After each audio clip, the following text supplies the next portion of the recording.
O combate cristão, uma exposição de Efésios 6, versos 10 a 13, por Dr. Martin Lloyd Jones, capítulo 13, A Ciência Incha.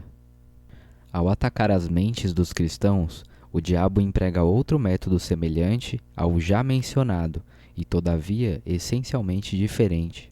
É possível um crente que evitou o perigo de introduzir a filosofia e impô-la à Bíblia e que sinceramente reconhece a Bíblia como a sua única autoridade e deseja sujeitar-se de coração ao seu sentido evidente. Ainda é possível esse crente desviar-se, tornando-se puramente teórico em sua atitude para com este precioso conhecimento. Isso pode acontecer com todos nós, mas acentuo de novo que esse perigo é peculiar aos que têm mentes penetrantes e que desejam entender as coisas e crescer no conhecimento.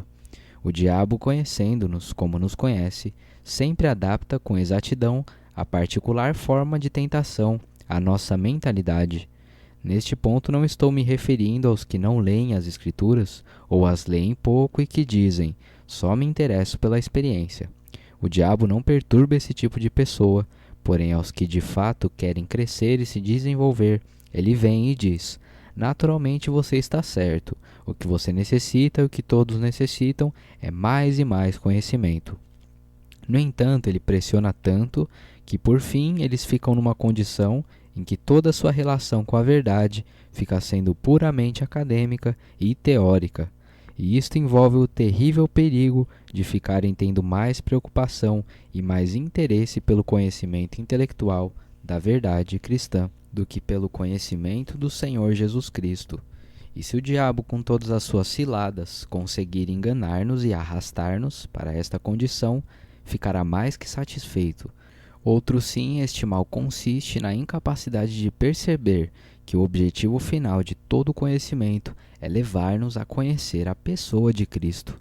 Não devemos parar no conhecimento a respeito dele, embora seja este precioso e vital. Devemos sempre vigiar quanto ao terrível perigo de crer nas doutrinas concernentes a Deus, ao Senhor Jesus Cristo e ao Espírito Santo, sem termos uma fé singela nas três benditas pessoas. As grandes doutrinas estão nas Escrituras e é essencial que as conheçamos. Eu não conseguiria enfatizar demais o valor desse conhecimento, mas o diabo vem e procura pressionar-nos a ponto de ficarmos só interessados nas doutrinas, esquecendo as pessoas, restando-nos apenas um corpo de verdades teóricas. Nessas condições, virtualmente transformamos a doutrina cristã num corpo de filosofia e nossa relação com as pessoas divinas poderá ficar num estado de total dormência. Esta é naturalmente outra manifestação daquela falta de equilíbrio que consideramos anteriormente, o perigo de tornar-nos cada vez mais intelectuais e teóricos, o perigo de tornar-nos inteiramente objetivos, vindo nós a abordar esta grande e gloriosa verdade, do mesmo modo como se estivéssemos abordando qualquer outra verdade ou ensino. Lamentavelmente, isto pode ser ilustrado com muita facilidade mediante fatos tirados da longa história da Igreja. Aconteceu tantas vezes. Após períodos de avivamento, muitas vezes seguiram-se períodos de seco e árido escolasticismo, em que as pessoas estavam mais interessadas numa compreensão teórica da verdade. Perderam contato com Deus e o Senhor Jesus Cristo não era conhecido pessoalmente. Infelizmente, há indicações disso na igreja dos dias atuais. É-nos possível ter um interesse tão exclusivamente intelectual pela verdade que paramos de orar. Sei de certos ramos muito ortodoxos da igreja cristã, nos quais não se fazem reuniões de oração e não se fazem pregações evangelísticas. É tudo ensino, entre aspas, nada senão ensino. Já se foi o real interesse pelas almas e até mesmo a percepção da absoluta necessidade de orar sem cessar desapareceu. Os que caíram nessa armadilha estão vivendo inteiramente na esfera do intelecto e todo o seu interesse pela verdade é puramente teórico, como se o cristianismo fosse apenas uma questão de crer e aceitar certo número de proposições. De tempos em tempos, este perigo terrível tem afligido todos os ramos da igreja, de um modo ou de outro, e tem produzido várias reações na história da Igreja. Não há dúvida, por exemplo, de que o monasticismo, com a ideia de que o homem deve isolar-se e sair do mundo e se fazer monge ou eremita ou anacoreta, surgiu como uma reação contra este perigo de intelectualismo estéril. De repente, alguém se deu conta de que não tinha nada senão um interesse teórico pela verdade, pura questão mental, sem efeito na vida. Daí pensou que só havia uma coisa para fazer: devia afastar-se do mundo e concentrar-se no cultivo da sua vida espiritual. O misticismo surge de maneira muito semelhante. Os monges e os místicos foram de um extremo ao outro. Todos os extremos são maus, e isso de se tornar demasiado teórico e abstrato é um deles. Para ser muito prático, estou disposto a afirmar que no momento em que você começa a enxergar-se quanto à verdade cristã como simples estudante, já terá sucumbido ao diabo. Este é o perigo peculiar com que se defrontam certos tipos de pessoas que consideram a Bíblia apenas como um livro-texto. Sempre fico triste quando alguém se aproxima de mim e me diz: sou um grande estudante da Bíblia. É claro que eu creio que todos os cristãos devem estudar a Bíblia, não porém dessa maneira. Todo homem deve chegar-se à Bíblia porque ela é o pão da vida, alimento para a alma, algo que é essencial para o nosso bem-estar. Entretanto, quando alguém diz loquazmente: eu sou um estudioso da Bíblia, a impressão que me dá é que provavelmente ele não faz senão uma abordagem puramente acadêmica e teórica da verdade. Isso pode ser em si mesmo um laço do diabo, e quando em acréscimo você concorre em provas de conhecimento bíblico, a coisa fica pior ainda. Quase me disponho a dizer que é um pecado fazer exames de conhecimento bíblico, porque com isso estimulamos essa abordagem puramente teórica. Acaso conheço os livros da Bíblia? Sei analisá-los e analisar o seu conteúdo? Devo parar nisso? Não é assim que se aborda a Bíblia.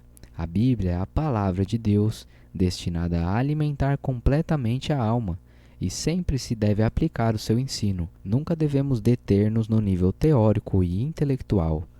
Segue-se necessariamente que este perigo é peculiar aos pregadores, homens como eu mesmo, e estudantes de teologia. Todos nós que manejamos a palavra de Deus e a ensinamos, estamos expostos a um perigo muito grande. Quero dizer mais uma vez que estou profundamente convicto de que é uma apavorante verdade, confirmada cada vez mais pela minha experiência, que ser pregador e expositor do livro de Deus é uma das coisas mais perigosas do mundo. Há só uma coisa que eu sei que é mais perigosa do que ser o que chamamos pregador de tempo integral: é ser pregador leigo, pois este não tem que enfrentar as dificuldades do pregador, do pastor que tem que conviver com as pessoas às quais prega. O pregador leigo está numa situação muito mais perigosa, porque tem o privilégio e o poder sem a responsabilidade correspondente.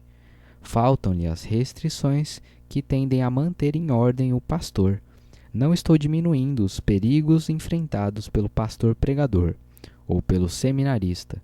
Estou simplesmente salientando que o perigo é maior no outro caso. O perigo com que se defronta o pastor pregador é o de um profissionalismo que leva a uma abordagem teórica acadêmica.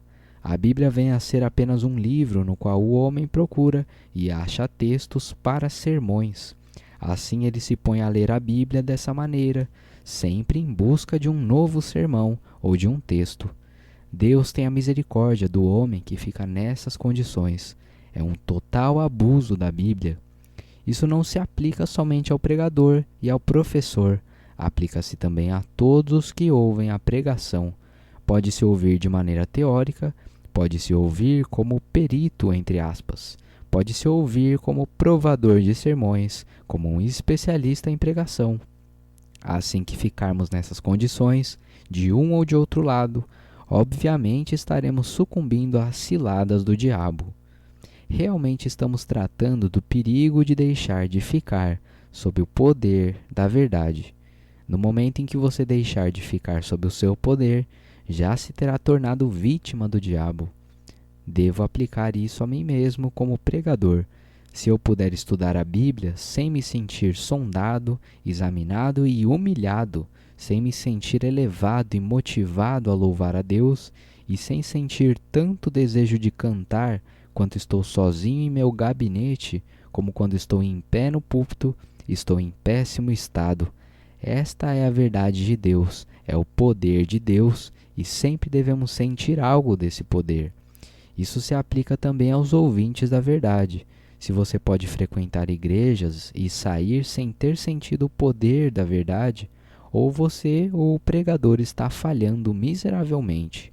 Se é tudo questão de entretenimento intelectual, de dar e receber alguma porção de conhecimento, de ver revelado algum erro, de ouvir um trecho das Escrituras analisado e explicado, e a verdade exposta, se tudo ficar nisso e não chegar a você de modo tal que o faça sentir-se inquieto, se não fizer perceber as suas deficiências, a sua indignidade, as suas falhas, se não trouxer à luz as coisas secretas e ocultas no seu coração, se não levar a reunir as suas forças e a fazer alguma coisa com relação à sua própria pessoa, se não o tocar e não o comover, e não fizer sentir-se como transbordando de louvor, bem, nesse caso você está em condições perigosas, e a essas condições o diabo se esforçará para levá-lo. Ah, sim, ele dirá, quanto mais você conhecer, melhor será. Estude com todas as suas energias e com toda a sua capacidade. Contudo, se você fizer isso do jeito errado, irá tornar-se unilateral, intelectual e teórico, e nunca experimentará o poder da verdade. Quem quer que se ache nessas condições deverá arrepender-se e compreender que está numa das condições mais perigosas que se possa imaginar. Se você pode ouvir a verdade de Deus sem às vezes ficar aterrorizado, há alguma coisa errada com você. Se você chegou a um estado de insensibilidade, precisa voltar a colocar-se debaixo do poder de convicção de pecado e ser levado a indagar-se se afinal você é cristão mesmo. Se você pode manejar a verdade bíblica superficial e desligadamente, de maneira puramente objetiva, dizendo: já faz anos que eu fui salvo, agora sou um estudioso da Bíblia, estou interessado nas doutrinas mais elevadas ou nos problemas relacionados com as profecias. O melhor que poderá fazer é examinar de novo os fundamentos, pois você se encontra numa das mais perigosas condições que a alma pode conhecer. Outra questão que menciono em seguida, e que decorre da precedente, é o orgulho intelectual. Essa questão não é exatamente idêntica à anterior, mas a anterior tende a levar a esta. O orgulho intelectual é uma condição da mente e da alma que a Bíblia descreve em termos de inchar-se. Paulo afirma em 1 Coríntios 8:1, a ciência incha. Segundo a versão King James, o conhecimento incha. Todas as espécies de conhecimento tendem a inchar-nos. Todavia, o conhecimento bíblico em particular tem essa tendência. O homem fica orgulhoso do seu conhecimento e do seu entendimento, torna-se uma autoridade e, por sua vez, naturalmente, chega a desprezar os outros. Esse foi um dos grandes problemas ocorridos em Corinto. O irmão mais forte desprezava o mais fraco. Esse sujeito ignorante que não sabe, entre aspas, nada. As pessoas fortes, esclarecidas, dotadas de facilidade para progresso no conhecimento, desprezavam os outros irmãos, pelos quais Cristo morreu. O apóstolo não poupa estes irmãos, entre aspas, fortes, trata-os com severidade. O conhecimento incha, mas o amor, a caridade, edifica. A terrível tentação para orgulhar-nos do nosso conhecimento da Bíblia, do nosso conhecimento da doutrina, sempre está presente. E enquanto estivermos nessas condições, é claro que não estaremos em contato com as pessoas divinas. Ninguém pode ficar orgulhoso na presença de Deus. Ninguém que realmente conheça o Senhor Jesus Cristo pode inchar-se. Como diz o apóstolo, ainda não conhecemos nada como devíamos conhecer. Conhecemos em parte. No máximo, vemos por espelho em enigma, neste mundo. 1 Coríntios 13:12. Nada temos de que possamos orgulhar-nos. Como Tiago expressa, meus irmãos, muitos de vós não sejam mestres. Tiago 3, verso 1. Tenham cuidado, diz ele, de não erigir-se em padrão para o seu próprio julgamento. Se colocarem como autoridades, bem, esperem ser julgados como autoridades. Se alguém disser, eu sei tudo sobre isso, será examinado com base nisso.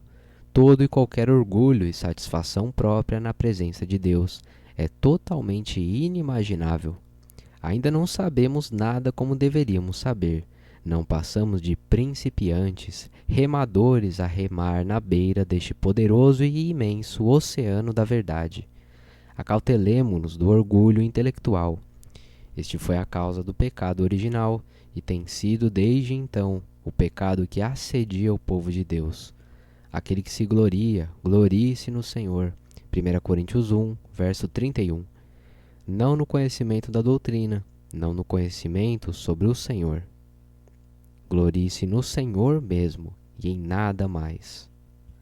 Outro perigo, igualmente tratado em muitas passagens do Novo Testamento, é o perigo de que, havendo começado no Espírito, retornemos à carne. Este é o grande tema da Epístola aos Gálatas, resumido nas palavras: sois vós tão insensatos que, tendo começado pelo Espírito, acabeis agora pela carne? Gálatas 3, 3. Na versão King James, agora vos aperfeiçoeis pela carne? O apóstolo estava escrevendo a crentes autênticos, e esta é uma das ciladas do diabo com relação ao crente. É o perigo de que, tendo começado pela visão clara de que a justificação é somente pela fé, de que tudo na vida cristã é pela fé, você pode inconscientemente começar a escorregar, voltando a confiar nas suas obras, de uma forma ou de outra. É uma tentação muito sutil e astuta. Até Pedro chegou a sucumbir sob ela, como resultado do temor que teve dos irmãos, que tinham vindo de Jerusalém, e em Antioquia, o apóstolo Paulo teve que lhe resistir na cara, como ele nos recorda no capítulo 2, versículo 11 de Gálatas. É o perigo de retroceder de uma posição correta. Havendo visto, na ocasião da sua conversão, que a salvação vem inteiramente pela fé e confiança no Senhor, logo você começa a confiar em suas boas obras e atividades, naquilo que você é, no seu próprio entendimento, e nesse ponto você introduz estes acréscimos fatais. Qualquer tipo de acréscimo é sempre e inevitavelmente um erro. No caso dos Gálatas foi a circuncisão, por causa do ensino dos judaizantes, mas surja como surgir a tentação para que retrocedamos, é essencial lembrar que não podemos aperfeiçoar a obra da graça ao nível da carne. Tudo deve ser feito ao nível do Espírito e sempre pela fé. Em última instância, tudo é pela fé e baseado na fé, e não devemos recuar dessa verdade fundamental. Portanto, devemos examinar-nos quanto a isto. Damo-nos conta de que em nosso leito de morte estaremos completa, inteira e absolutamente dependente do Senhor Jesus Cristo e da obra perfeita realizada por Ele? Toda nossa justiça é como o trapo da imundícia, segundo Isaías 64, verso 6. Devemos confiar unicamente em Cristo. Faça tudo o que puder, obtenha todo o conhecimento que puder, trabalhe quanto puder, porém nunca ponha sua confiança nessas coisas. Temos que confiar única e completamente em Cristo. Outro aspecto deste assunto é o perigo de ficarmos com uma verdadeira obsessão por um aspecto da verdade. Emprego o termo obsessão deliberadamente, porque embora não seja bem isso no caso de uma obsessão psicopática, no sentido estritamente médico, não há dúvida quanto à realidade da obsessão produzida pelo diabo em certas pessoas. Ele faz isso levando a pessoa a fixar a atenção em um só aspecto da verdade. A verdade é muito ampla e abrangente. Uma das glórias da verdade é que ela é imensamente vasta e profunda em sua altura, profundidade, largura e comprimento. Mas o diabo persuade o homem a se fixar só numa coisa, e ele percorre a Bíblia inteira e não enxerga nada mais. ele a vê sempre falando daquilo em que se fixou, sempre registrando aquilo, sempre o sublinhando e o promovendo. Para esse homem não há nada na Bíblia senão a tal coisa. Sua obsessão é uma clara manifestação do sucesso das astutas ciladas do diabo. É muito interessante ouvir o que as pessoas dizem e observar como elas mesmas se apresentam. Como os homens se traem com o que dizem inconscientemente e revelam as suas diferentes obsessões.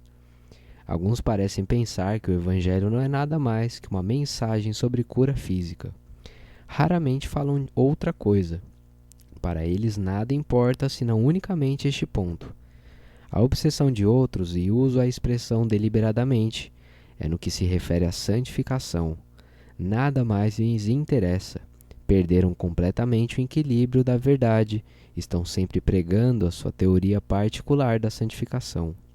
Há muito tempo pararam de evangelizar, pois a sua favorita teoria monopoliza a sua atenção. Não devemos formar movimentos com relação a doutrinas particulares. Tentar fazê-lo é perder o equilíbrio. Muitos frequentam encontros e reuniões porque estão desejosos de livrar-se de algum pecado particular. O que muitos deles precisam é serem convertidos. Nem sequer conhecem a doutrina da justificação. Sempre é preciso haver equilíbrio, doutrina em plenitude. Abre aspas, todo o conselho de Deus, fecha aspas. Atos 20 e 27. E não apenas um aspecto em particular. Não há especialistas na esfera espiritual, e no momento em que alguém se diga tal, já está dominado por uma obsessão. Não importa qual doutrina particular seja, sempre que se torna obsessão é um erro. Se você está mais interessado numa doutrina particular do que no conhecimento de Deus e do Senhor Jesus Cristo, você tirou do foco a verdade e se tornou uma pessoa espiritualmente obsessiva. Quanto mais estreito for o círculo do seu interesse, mais perito você ficará nisso. A extensão e a escala do conhecimento são menores. Daí poderá parecer que você tem conhecimento completo do assunto e que sabe muito mais do que os outros. Portanto, isso leva imediatamente a um estado de orgulho espiritual. Queira Deus livrar-nos de sermos cristãos obsessivos, a tocar sempre na mesma tecla, sem nunca deixá-la e sempre a introduzi-la impositivamente. Outro grupo que pode ser levado a extraviar-se pelas ciladas do diabo consiste dos que se acham em perigo de passar a interessar-se unicamente por exterioridades. Há muitas pessoas assim. O diabo chega a um bom homem que muito se preocupa em ter conhecimento acerca da verdade e o leva a fixar a sua atenção num assunto particular, tal como o governo da igreja. Há pessoas que não falam de outra coisa, só falam sobre o governo da igreja. Em sua opinião, tudo o que é preciso acontecer para avivar a igreja hoje é ela ter uma forma diferente de governo eclesiástico, como se isso fosse central. Assim, elas passam a interessar-se apenas pelo mecanismo da questão ou por uma tradição em particular. Muitos são entusiasmados demais com a questão de lealdade denominacional.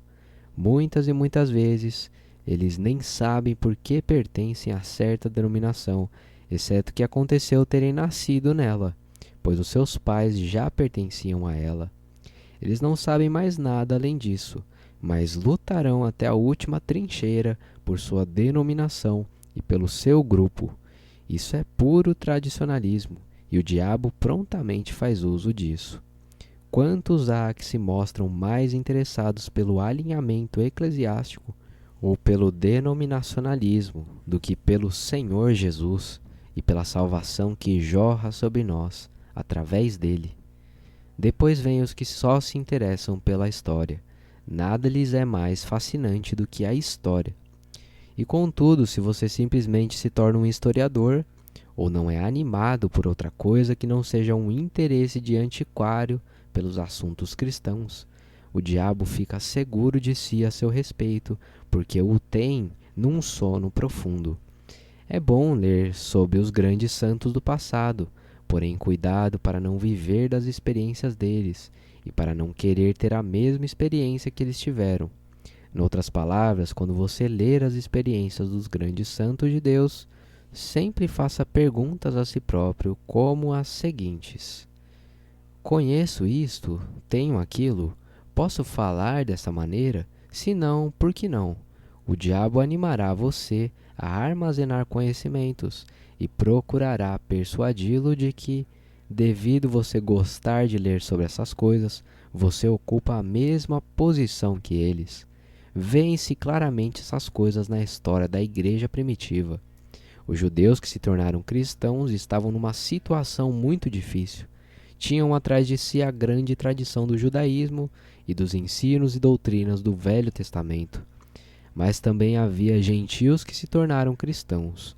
Para o judeu era muito difícil compreender que o homem que acabara de vir do paganismo estava de fato exatamente na mesma posição em que ele se achava. Era isso que estava acontecendo na Galácia e noutros lugares.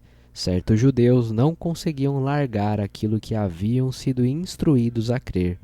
Todavia, jamais deveremos permitir que o tradicionalismo nos governe. Não significa que desprezamos o passado, naturalmente que não. Aprendamos dele, mas não nos façamos seus escravos. Graças a Deus por todos os bons costumes e tradições. Porém, assim que eu presto culto à tradição, estarei numa condição perigosa. Devemos guiar-nos pela verdade do Novo Testamento e não pela tradição, por mais antiga e venerável que ela seja. Essa tendência é óbvia na vida da igreja hoje, em meio a toda a conversa sobre união e ecumenismo. Por que existem tantas denominações? A resposta é que elas são mantidas pela tradição e nada mais. Elas estão de acordo sobre doutrina ou sobre a irrelevância da doutrina. E a mesma tentação pode sobrevir àqueles que entre nós somos evangélicos, somos conservadores. Devemos acautelar-nos quanto às tradições que realmente não pertençam aos pontos vitais e essenciais da vida cristã e não passam de meros acidentes da história ou das circunstâncias.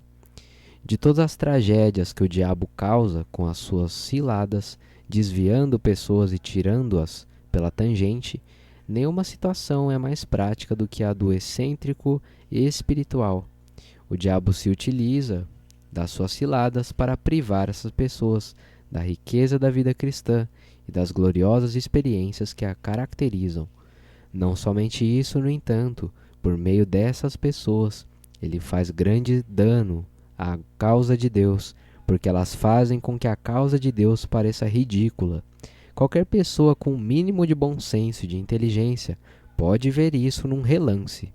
Por isso o diabo dá atenção especial a esse tipo de coisa. Lamento ter que dizê-lo, mas entre outras coisas refiro-me a algumas das muitas esquisitices relativas ao ensino profético. Alguns se tornam excêntricos sobre isso. Eles tomam um ponto particular e lhe dão ênfase como se fosse tudo. Sempre estão falando disso, não enxergam outra coisa, não se interessam por nada mais. O ensino profético, o que vai acontecer em sua relação com o que aconteceu, enche a sua visão. As circunstâncias e os eventos acontecidos de fato muitas vezes os compelem a modificar o seu ensino, porque o que afirmaram que ia acontecer não aconteceu. Então eles seguem outra linha, e isso se repete uma e outra vez, e toda a questão da profecia passa a sofrer má reputação e a ser ridicularizada diante dos olhares do público. Há diferentes ênfases, é claro, porém eles têm especificamente esta ênfase geral, segundo a qual a profecia é tudo para eles. Devemos interessar-nos pelo ensino profético, porque constitui uma parte bem definida do ensino bíblico, mas não tenho dúvida de que são os extravios, as esquisitices e as excentricidades que têm sido tão evidentes nos últimos 100 anos quanto ao ensino profético que tem levado muitos na igreja hoje a evitar os assuntos proféticos. Eles não querem ser tidos como excêntricos e o resultado é que fogem de todo o ensino profético. Isso é igualmente mal, é claro. O diabo vem e diz: Ah, tem razão, profecia. Principalmente hoje, veja os fatos. Nossos amigos não percebem que o diabo sempre falou assim, através dos séculos. Dizem eles, só podemos estar nos últimos tempos. Mas certas pessoas disseram isso de maneira igualmente confiante há 200 anos ou mais. Isso tem sido falado através de todos os séculos. Mas veja, concordo, porém outros já falaram isso, e nós também podemos estar errados. O perigo está em particularizar demais e acabar numa tangente, num ponto só. E aí você já terá saído do grande círculo da verdade. Outro exemplo disto é o interesse pelos números na Bíblia. Tenho visto muitas pessoas completamente extraviadas pela numerologia. É um assunto muito interessante. Há um profundo significado nos números empregados na Bíblia. Não se questiona isso. No entanto, o que o diabo faz é estimular indevidamente este interesse. Há cristãos que leem muitos livros sobre isso e por fim acham capazes de provar quase qualquer coisa. Anotam certos números em correspondência com certas letras, fazem suas somas e subtrações e passam o tempo todo brincando com números bíblicos. É uma verdadeira armadilha. Permitam-me acrescentar outro exemplo, e é estritamente contemporâneo, o interesse por diferentes traduções da Bíblia. Refiro-me ao tipo de homem que você pode ter conhecido como incrédulo. Você viu sua conversão e observou seu crescimento incipiente na vida cristã. Ele sofreu certas influências e então você nota que quando ele lhe escreve, adota um novo método. Ele conclui sua carta ou talvez inclua um pós-escrito com uma citação das escrituras, mas entre parênteses você lê Weymouth ou Way ou Moffat ou Phillips ou Neb ou RSV ou alguma outra sigla ou abreviatura indicando a versão utilizada. Falando de modo geral, não hesito em afirmar que isso é uma manifestação das astutas ciladas do diabo. O homem veio a interessar-se pelas escrituras e toda vez que você o encontra, ele diz: você já viu a mais nova tradução? Ouviu falar desta ou daquela versão? Uma vez conheci um bom cristão que trouxera de sua antiga vida, não regenerada, para a nova vida regenerada, um hábito dessa espécie. O incrédulo encontra outro incrédulo e diz: você ouviu esta? Ele conta uma história, uma anedota. Este homem em particular não gostava mais de histórias mundanas. Contudo, costumava aproximar-se e dizer: você já ouviu esta? E lhe citava uma tradução especial de algum versículo das Escrituras. Ele vivia fazendo isso, pois ainda tinha esse modo de pensar e essa mentalidade. Muitas vezes também tais pessoas estão interessadas no sentido exato de alguma palavra que eles acabaram de descobrir, e isso muda tudo para elas. Ficam eloquentes com relação a isso e ficam tremendamente comovidas com a sua descoberta.